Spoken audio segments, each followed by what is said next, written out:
Show me what you got. Get your shit together. Get it all together and put it in a backpack. All your shit, so it's together. And if you gotta take it somewhere, you know? Take it to the shit store and sell it. Or put it in a shit museum. I don't care what you do. You just gotta get it together. Get your shit together.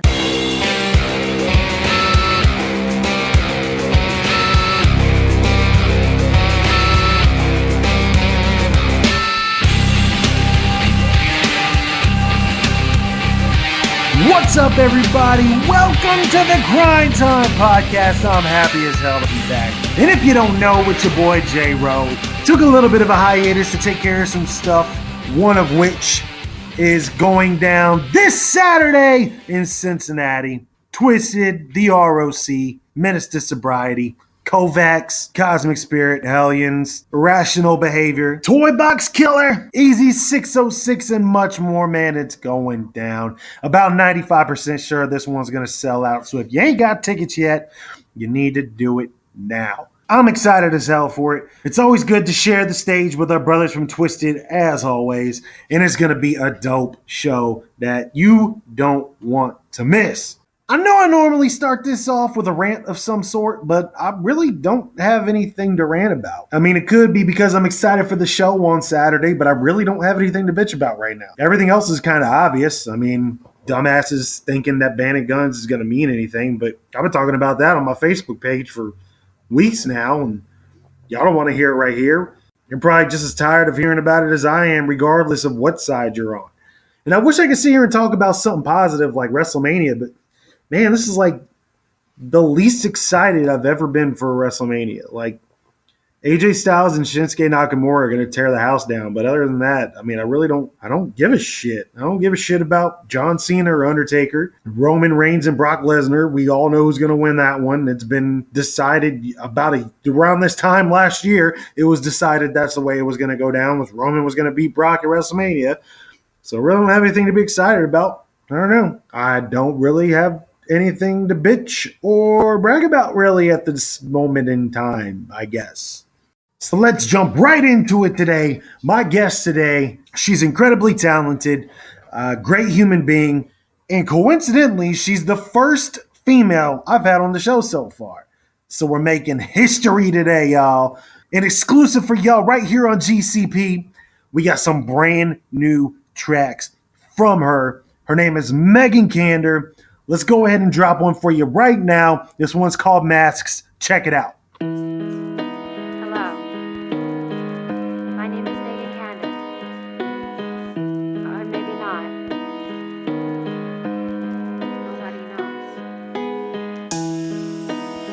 Nobody knows. Nobody knows me at all. Nobody knows me at all. I don't know me at all anymore. I like drugs a lot. Had to put it in a sauce. Somebody to hire me. I procrastinate a lot. So I thought maybe saying that line would inspire me. When I was 18 years old, didn't have big tips. So the dude I walked for last 5 me. But I made big tips cause the main company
It's a matter of when your facade ends and the truth can begin. It's a miserable day. I can feel such pain. It's a shame I must drown in pain. It's a miserable day. Everything's the same. I try to medicate until it goes away. It's a miserable day. I can feel such pain. It's a shame I must drown in pain. It's a miserable day. Everything's the same, but I rest my case. At least I'm not paid.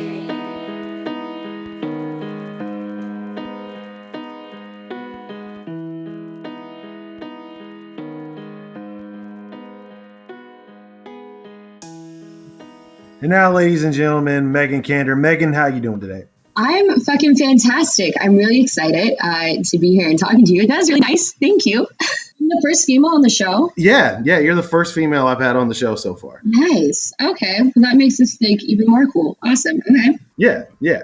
But basically, why I wanted you to come on, I had a couple different options, but I like your story more than others, which we'll get into that later, and I'll explain more what I mean as far as the story goes. But basically, what I want to ask you right now is what really got you into, or what started your love for music? I basically just want you to talk about, growing up, what inspired you to want to pick up a microphone? Honestly, I can't even remember because I just like as far as my life, as far as my memory goes, is like I was singing. I was obsessed. My first love was Michael Jackson. My first cassette tape, I'm showing my age here. My first cassette tape was Thriller. And I just always was singing, and it just always was a release for me. Like every single video that you see of me was me singing or dancing or performing. And I started writing songs. I was in 4th grade when I started writing songs for myself. And lyrically, it all started like my parents were divorcing and fighting, and I was little and I didn't know how to handle it. And that was, music was my outlet. So it just made sense. Let's write lyrics about it. And eventually, that I just kept growing as an artist and meeting people that made music and working with them and kind of figuring out that like, oh, I could, perform and make music and realizing, oh, my lyrics that helped me out through that time that like I didn't know how to handle life could help another person, another kid, another whoever it is. Be like, oh, like, I feel that like somebody else feels that with me. And I always loved that aspect of music, that I could feel what somebody else was feeling and that I knew that somebody else understood that. And to be able to do that as an artist, I was like, everything makes sense. This is what I need to be doing. This is what I feel in my soul I need to be doing. Yeah, sure. Being a female in this industry, do you feel like that makes it a little bit more difficult for you to get your word out, or do you think it gives you an advantage? Because there's not too many females that have broke the mold as far as getting into the rap game. Like, I know you said you sing, obviously you do, but it's harder for women, I believe, to really put their stamp on the rap game. Do you think that's true, or how do you feel about that? I feel like there's really two sides to it. The difficulties in it, I think, is finding yourself and what you want your message to be, because people have a lot of expectations of you as a woman when there's not a lot of us out here. So they put a lot of expectations and there's a lot of pressure on you for who you're going to be and how you're going to represent women. So in that part, it's definitely difficult. And you have to come up through men, the best of the best right now, Nicki Minaj and like Cardi B and the people, the females that are out there right now making moves. They are going through male run companies, and men are going to put a certain pressure on you to be a certain type of woman. So it's difficult in that regards. I feel like, this shows you my ignorance for mainstream music, because I didn't even think about Nicki Minaj, or I don't even know who Cardi B is. But regardless, I do know enough about both of them where it seems like their sexuality and not their music is what has gotten them popular. Do you agree? I think it's a mix of both. And I think that that's a confusing part of being a woman in the industry. Right. Do I want to be sexual? It's like you just want to be yourself, but you overthink it because there's people are going to say you're either too sexual or not sexual enough. And it's this huge focus on women. And it's really frustrating because you're like, I don't really give a fuck about my sexuality. I hate that it's a thing that I have to really discuss, but it is what it is right now. No, but I mean, at the same time, like, I guess where I'm getting with this is it seems like You have rappers like Snow the Product and Whitney Payton and Yeah. Okay. Can I go back? This is what I was going to say is there's two sides. So there's the tough side of having to go up through men and trying to find your place and having that sexuality be kind of in the forethought of your brain when you're like deciding what you're going to wear, what you're going to say, how you're going to act. Yeah, that's the tough part. But the good part for me, the flip side, is it also is very helpful because especially with the scene that I have been a part of being kind of the strange scene and the very underground scene, I'm very fortunate too that that's the scene that I'm kind of focused on because those fans are very loyal to their women, have a lot of respect for the women. And you look at exactly who I was going to mention, Snow the Product and Whitney Payton, and they have messages and men find them attractive. That's fine to find a woman attractive, but they don't like sexualize them. And, they still have the same opinion they would have of a male rapper and that they respect their lyrics and they respect their hustle and they respect their business mentality. And in the mainstream, man, if you want to go mainstream, I don't feel like it's as supportive as the underground by far. And that's why you see the mainstream ones are Cardi B and Nicki Minaj. And yeah, they are definitely more sexual. Not that there's anything wrong with that. You choose your path, but it's kind of frustrating when you feel like there's a certain scene that you're not allowed to be a part of because that's just not who you are. Yeah, and in both scenes too, I think like it's something that always makes me mad when people talk about Snow or Whitney or whoever it might be, even in the underground. They always starts off with, "Oh, she's a female rapper," and that stigma of female and then rapper always comes back around. Like they can't just be rappers. Mm-hmm. You always have to point out, oh yeah, that's a female rapper. That's something that always bothers me because it's like Snow, especially, dude, she kills most men out there. But you always have to put out first, oh, she's a female rapper. No, she's just a rapper. So I think there's a stigma on all sides. If you're a woman, you were looked at differently. Now, at the same time, though, you do get a little bit more respect in the underground. If you are a female MC, that's dope. Just because we don't really have a whole lot of those around. But at the same time, the fact that there's still that, it's not just Snow is a rapper or Whitney is a rapper, they're female rappers. And that's something I feel like that just needs to change and hasn't yet. And I don't think really too many people talk about it, I guess. I definitely feel where you're coming from. It's kind of the same thing with white.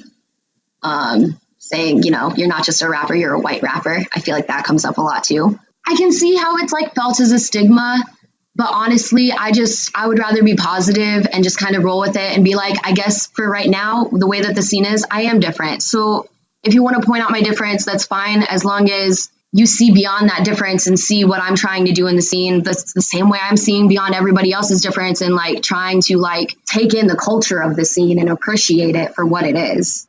All right, let's go ahead and take a little bit of a time out here and play one of your new tracks. This one's called Stale Cigarettes.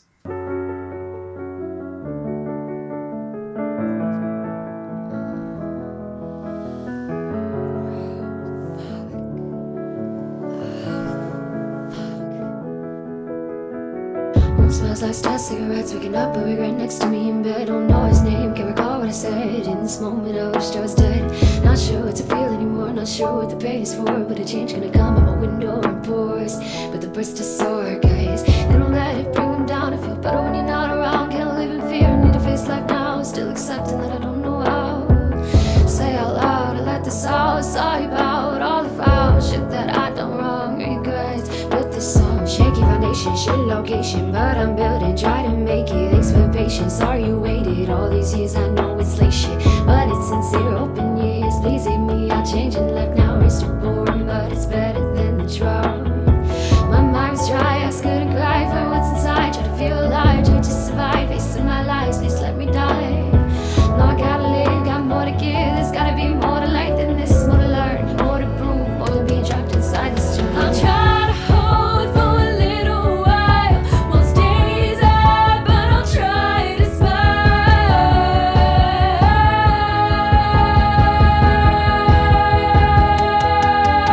Relive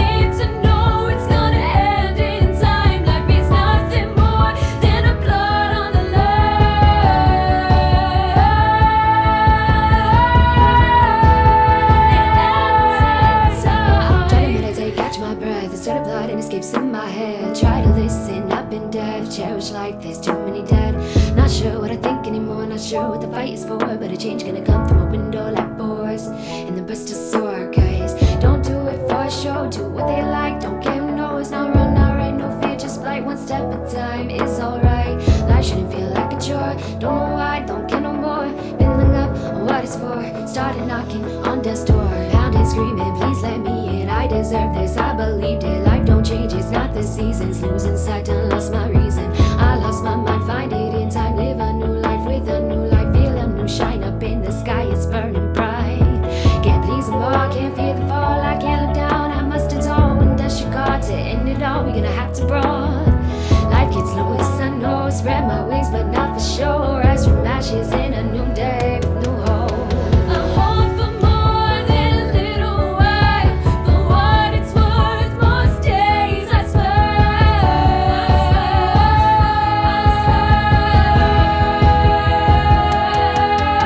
I need to know that I'm alive, life could end any day, and any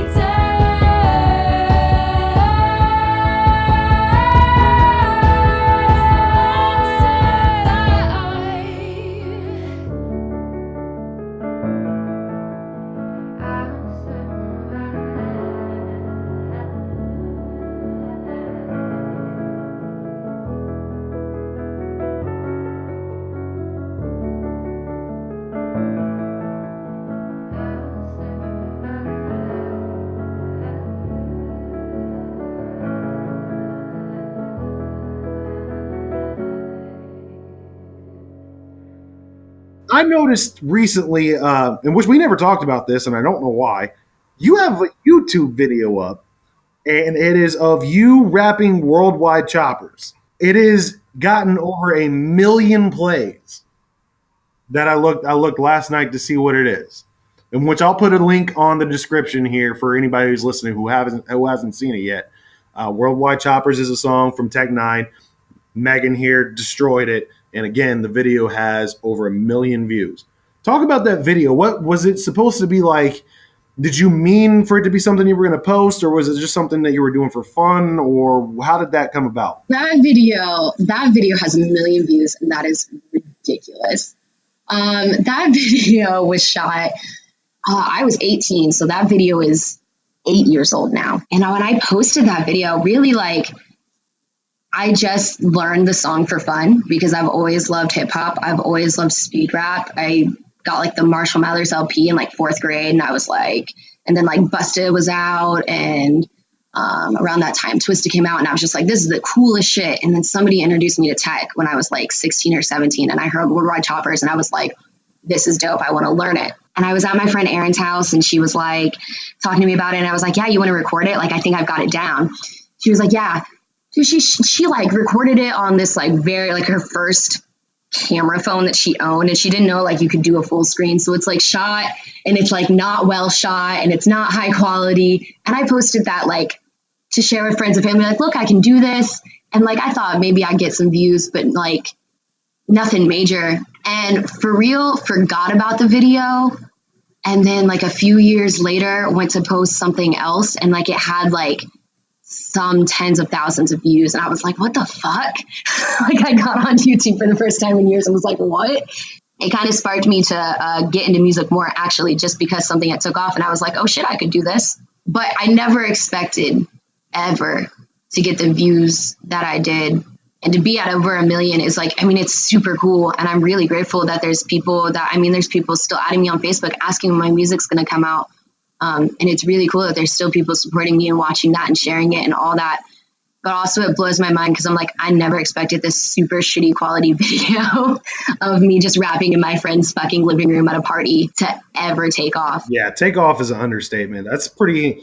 Again, when I looked it up last night and saw it had over 1 million views, I was like, damn, I didn't realize that it had gotten that big. And there's still people that are actively watching because there's still people posting comments that are recent. I think within the last couple of days was the most recent one. So it's still getting circulated. So that's crazy that just a random video that you made just to show people has blown up like that. But again, I think that reiterates the point that for a female, it stands out. You know, if there was just some guy that was doing that, okay, whatever, it's a guy who can rap fast. But the fact that there's a female rapper out there that could do it, you know, that gets more attention. Yeah, going back to what we were saying though, so when I first put out the video, so this was 6 years ago, and this was, I think, even maybe just when Nicki was getting, or 8 years ago, I'm sorry, Nicki was like getting her start, and Iggy definitely wasn't around. I didn't really know of any white female rappers, and I kind of perpetuated what we're talking about. I mean, this was 8 years ago, because I posted it with the title "White Girl Raps Worldwide Choppers," thinking that would make me stand out. So back then, I guess I was using it to my advantage, but I wasn't trying to be a legitimate artist either. I was just posting a cover video for fun. But now that I'm trying to do my own work, now I see the flip side of how like that can go wrong, because you start losing respect a little bit sometimes, because people are like, well, it's only because you're a woman. It's only because you stand out because of your skin or because of where you come from or the way that you talk or whatever. Whereas I want to stand out because of my lyrical content. I want to stand out because of my skill and because I'm trying to do different things with my music. So I've definitely learned a lot since then. I've grown a lot, and I've changed direction, and I changed the title. Even I took out like the white part. And I mean, I definitely, like I said, the N-word back then on that video. And back then I had a completely different perspective on the world. And I thought like that was fine because it was what they were saying. And now I'm older and I'm like learned some things and met some people. And I'm like, yeah, I probably wouldn't say that word anymore. so I've definitely, definitely a lot has changed since that video has been posted. I've definitely see both sides. That's why it's so easy for me to say, you know, I see both sides of how it can be something that can propel somebody forward, but it can also hold you back a lot. Yeah, sure.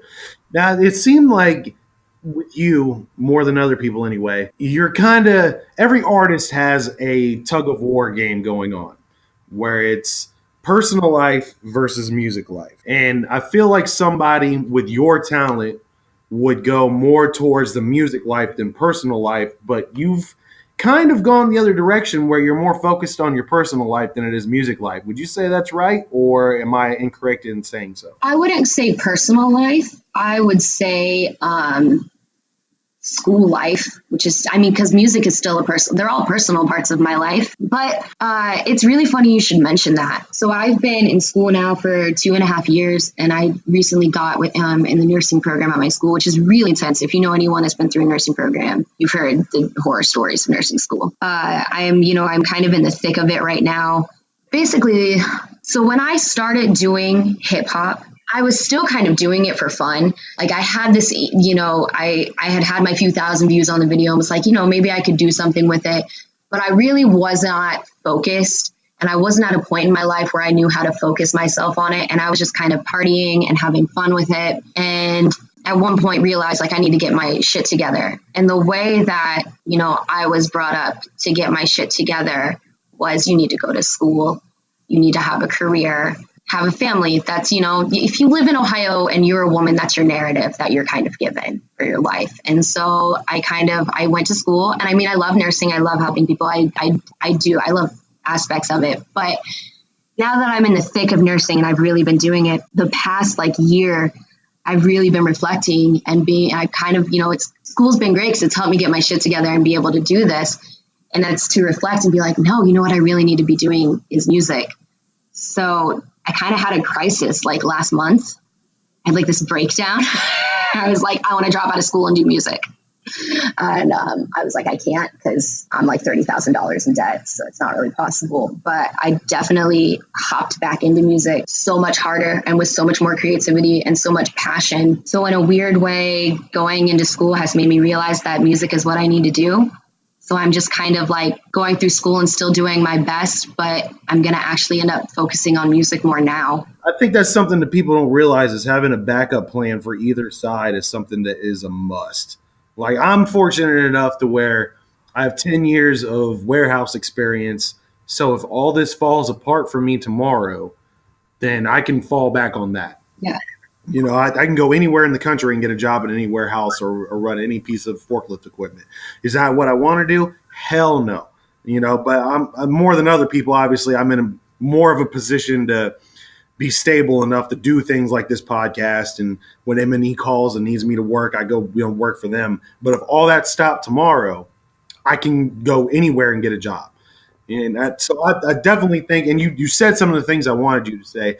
It's always smart to have a backup plan for your backup plan, even if it's not your dream, just in case it doesn't work out. Well, and I think to go with what you're saying, so you were like, yeah, I have 10 years of warehouse experience. So if anything, I have something to fall back on, but you don't want to fall back on that. Sure, right. So I guess what I'm doing right now, the way I see it is I have 8 years of serving experience. If I wanted to fall back on serving, I could always fall back on it. I could go and get a management job at a restaurant today and be fine with the bills that I have, but I would not want to do that. But if I make it through nursing school, which I hate nursing school, let's be real, but like I love helping people and I want to work in nonprofits and I want to work in communities. That's something I would like to fall back on. And it makes sense that that's what I would want to do because the whole thing, my name used to be Meg Truth and now it's Meagan Kandor. But, either way, the representation is I want to bring truth to the people and I want to help people and I want to enrich communities and I want to enrich the place that I live.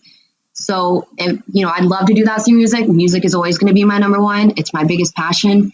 I love it, but I can see myself doing it in nursing. So I'm like, at least my backup plan is something I still think I could love doing. So that's what's like important now. And it's tough and it's terrible and I hate it, but it's also going to be really worth it one day. Yeah. See, I'm not necessarily, I totally agree with you. Like it's not what I want to do. I don't want to go back into warehousing. Yeah. But at the same time, if I had to, it wouldn't bother me. I'm comfortable with that. So it's not anything that, I would regret. And I mean, at this point, I've set out to do everything I've wanted to do anyway. So anything that comes after this is just bonus for me. But regardless, to have that backup plan, that's very important. So, and like what you said, you want to help people. So even if you can't do it through music, you can do it in a different form. Through nursing and nonprofits, and that's pretty dope to have. So you kind of hinted at the fact that you want to get back more heavily into music. Are you planning any releases anytime soon, or do you have anything that's in the works? So, goal is December 15th, 2018. I would like to have an EP being released with videos. Not sure if it's going to be something I can accomplish or not. Just between school and money, because I'm living off student loans right now, so it's tight. I'm trying to. I have like a PayPal and stuff, and I was thinking about doing like a Kickstarter and being like, if you donate this much, you'll get a CD when it comes out. You donate this much, you'll get a poster when it comes out. Stuff like that. So it kind of depends. I'm really in business making mode right now. But definitely by the end of the year, if there's not an EP, there's going to be some videos and there's at least going to be a couple singles being released on multiple platforms. I'm trying to kind of be on every platform really that I can be. Yeah. Have you ever heard of something called Patreon? Patreon? Mm-hmm. No.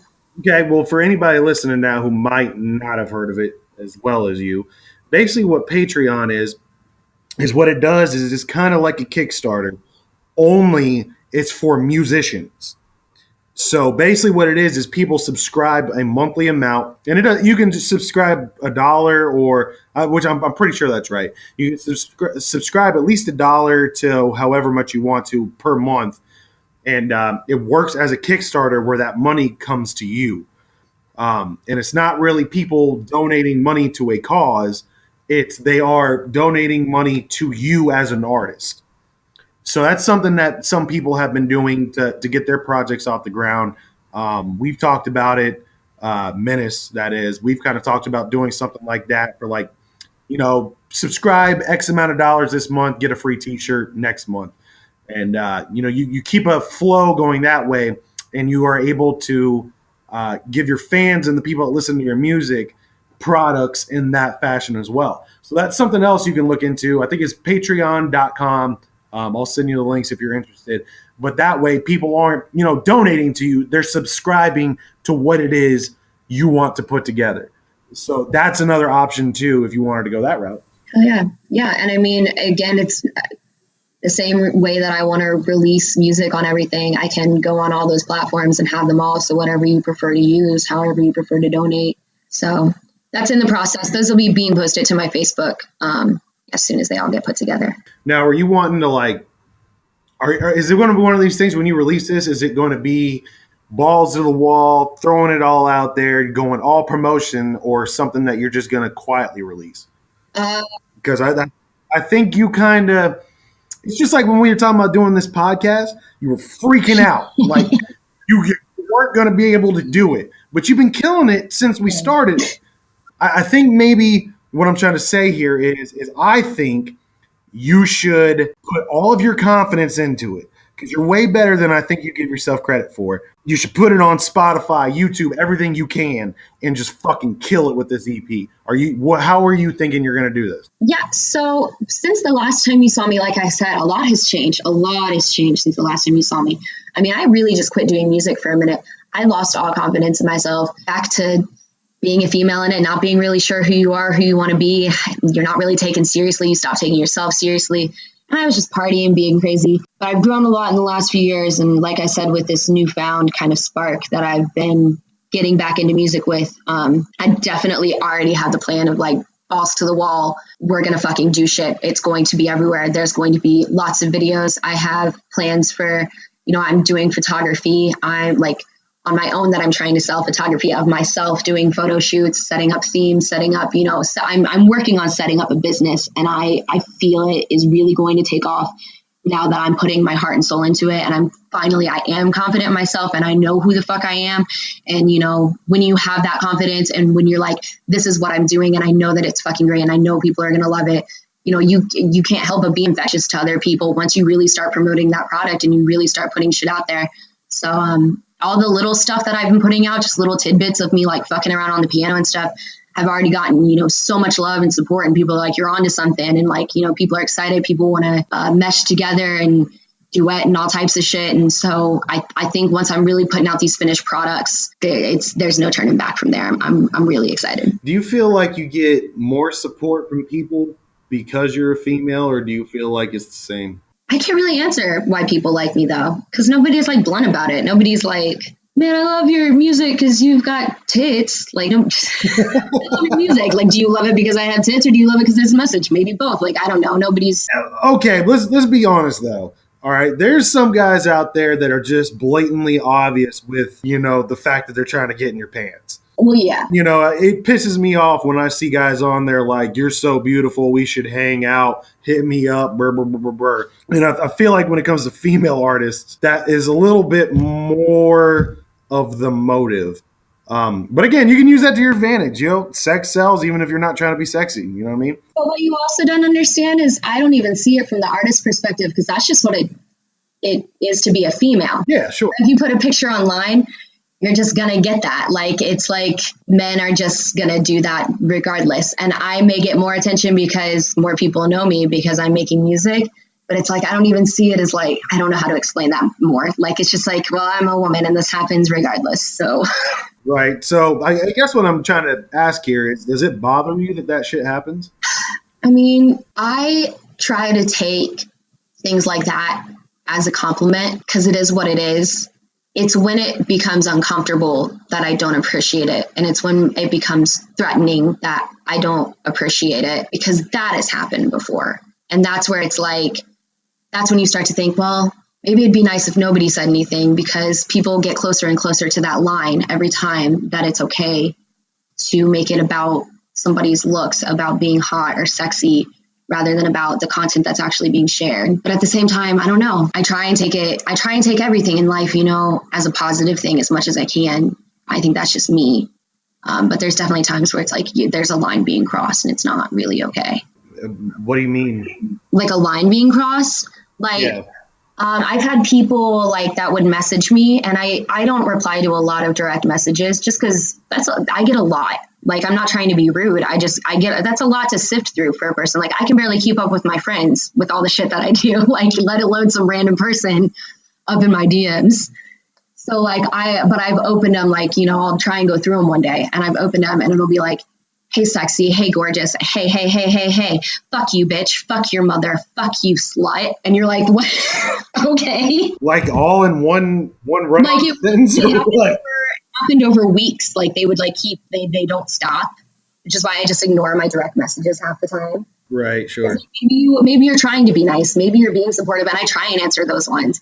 But like, there's a shit ton of like, there's dick pics in my just random from like some random man across the world who liked my video and added me. And I'm like, why are you showing me your dick? I didn't ask for this at all today. My question is, when has that ever worked? Like, I've never came across anyone who would be like, man, we're so happy together. I hit her up in her inbox and said we should hang out sometime beautiful, and now here we are. Like, when has that ever fucking worked? No, but like, you're just talking about that part, but when has the dick pic ever worked? When is somebody like, oh, how did you two meet? He sent me a picture of his veiny dick unexpectedly and I couldn't say no, and now we're married. And it's like, how gonna go? I'm like, his dick was so beautiful I couldn't resist it. All I've ever wanted was a random dick in my inbox. Thank you. Okay. What do you expect from this interaction? We're going to get away from the dick comments here.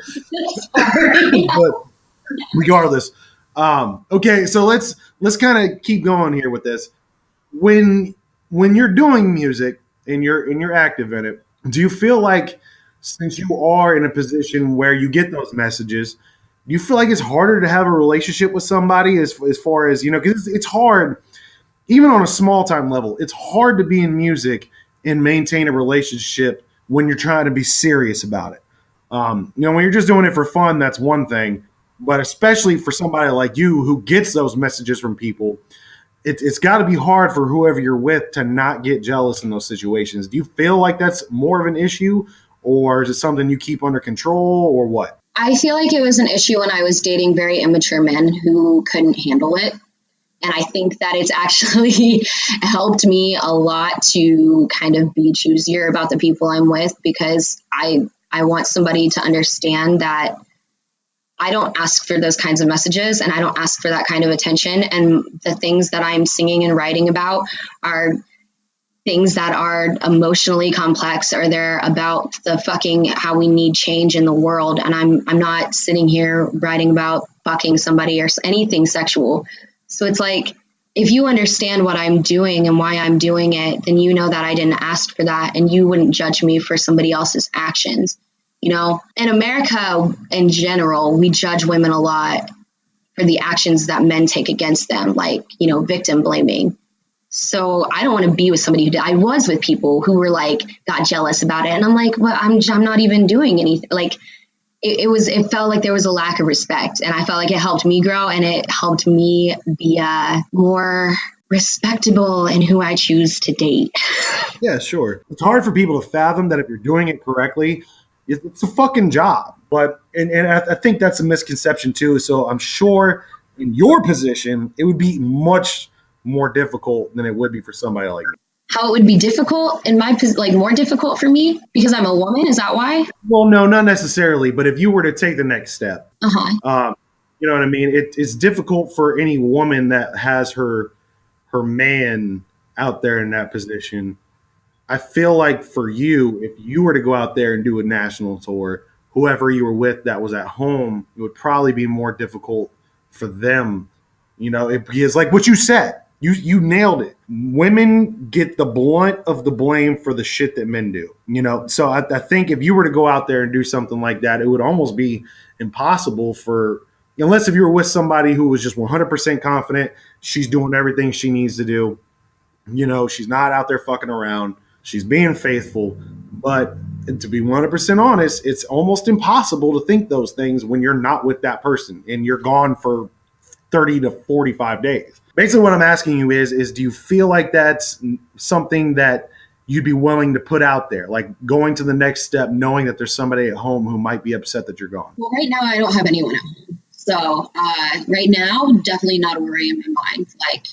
And I think that, again, going back, like that spark of music that I've been having and like getting back into it has like encouraged me to be single, because I right now I'm focusing on writing and recording, and I don't have time for another person. If there was another person, it would definitely be extremely difficult, because I've been with people when I was in the recording process who couldn't handle the fact I didn't have time for them then. So what the hell are you going to do when I'm on the road across the country doing God knows what at God knows hours? In your mind is what you're thinking.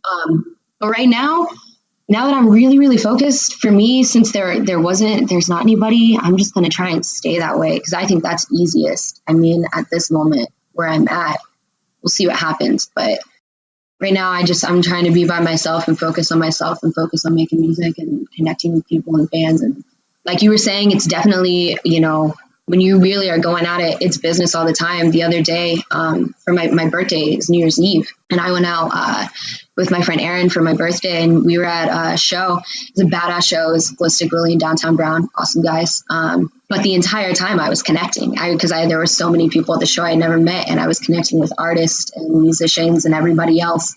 And at the end of the night, she looked at me and laughed and was like, "You made so many connections." And I was like, "Yeah." Like, she was like having fun. And I was over here like, "What's your number? Let's link up." On my birthday. Like this, I'm not partying. I'm making connections. I'm doing things still. It's always doing things. Top 3 MCs of all time. Go. Eminem, Immortal Technique, and Andre 3000. If you had a dream collab that you could do, who would it be? LP from Run the Jewels. Why? Dude, he's like a producing god. I love his beats. I would love to be on one of his beats. I would die to be on one of LP's beats. Him and Killer Mike, fucking badass. His beats, oh. Wow, Killer Mike. That's a name I haven't heard in a long time. Really? Yeah, it's hard for me. Like, I don't pay attention at all to anything like mainstream at all. I couldn't even tell you who the fuck is on the radio right now. Like, that's real. And I think some people like think I'm bullshitting. I could not tell you what the number 1 song is right now. I have no idea. That's how I was for a long time. And then I felt like I kind of wanted to start paying attention. Because, people like tech are like, slowly bringing the mainstream in and kind of finding the people that they want to work with and like getting out and poking their heads into that mainstream. And I think it's kind of important to try and put yourself out there. So I've been trying to pay more attention, but I was like you for a long time. People would say a name and I'd be like, who the fuck are you talking about? All right. Well, let's go ahead and call this what it is. I appreciate you taking time out of your busy schedule to talk with me, and all the best. I hope that project in December pans out for you. I really do. Thank you, because I really appreciate that you had me on here. Once again, I want to send a special shout out to Meagan Kandor for being on the show today. She's always been one of my favorites to talk to, and she's even better live. So when she starts doing shows again, definitely get out there, catch one of her shows. You won't regret it. That's all the time we got for today, y'all. We'll be back very soon with some special guests. I'm really excited about what we got coming up.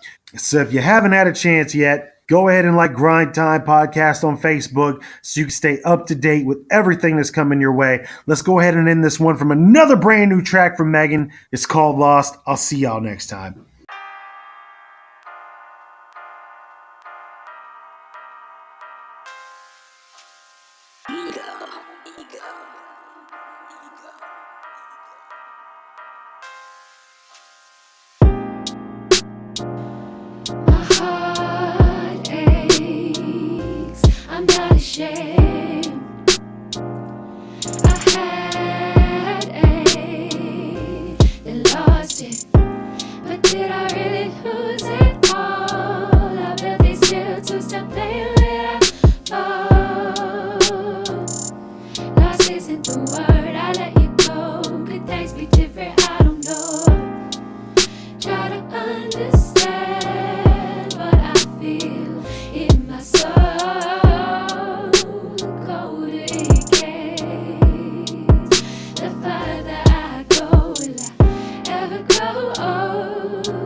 I like what you got.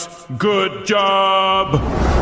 Describe what Marcellus Wallace looks like.